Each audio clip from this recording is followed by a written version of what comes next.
What happens to the self when you become a mother? Do you lose who you are? Or do you become something more? In a world obsessed with individualism, motherhood confronts us with a paradox. To give life, you must surrender your own. But is it destruction or transcendent? Identity before motherhood. Before motherhood, identity is often defined by ambition, autonomy, ego.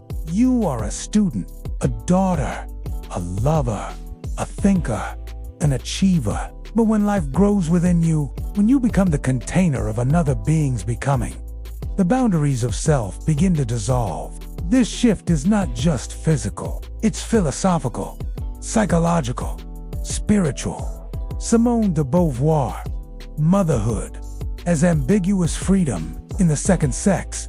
Feminist philosopher Simone de Beauvoir describes motherhood as a paradox. She writes, "To create a being is to accept becoming the cradle of its life and the tomb of your own." For de Beauvoir, motherhood is a tension between freedom and servitude. A woman becomes both subject and object, to creator and caregiver, giver and eraser.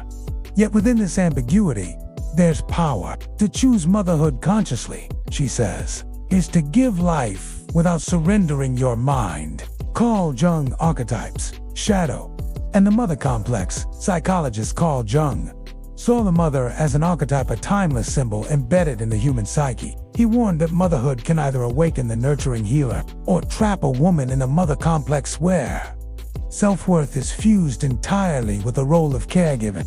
Jung wrote, "The mother contains the deepest instinctual life of the psyche, but she must not be swallowed by it." Becoming a mother, in Jungian terms, is an initiation, a descent into the unconscious, where a woman must meet her shadow, confront her fears, and emerge reborn.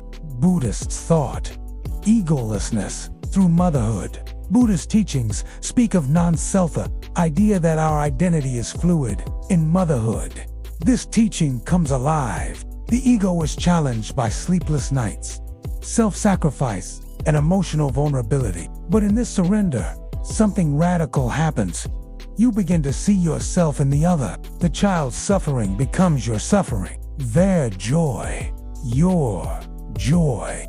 This is compassion in its purest form. Motherhood then becomes a spiritual practice, an invitation to dissolve the ego and embody love without condition.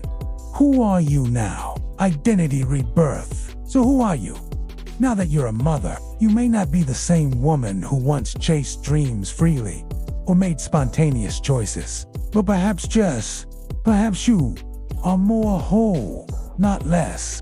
Because in the letting go, you learned to hold. In the chaos, you discovered strength. In the silence of sacrifice, you heard your true voice. Motherhood doesn't erase the self. It forces the self to evolve. The paradox of the maternal path. Motherhood is not a linear story. It's not just diapers, lullabies, or school runs. It is a philosophical unraveling, a series of deaths and rebirths of identity. To be a mother is to live in paradox, to be strong and soft, to be whole and broken, to be invisible and central, all at once. And in this space between contradiction, a new self is born. Motherhood is not the end of you. It is a doorway to a deeper version of you. If this message touched you, like, comment, and subscribe to explore more sacred conversations on identity, soul, and the human journey. Share this with a mother who may need to hear it. You are not lost. You are becoming, one heartbeat, one breath, one act of love at a time.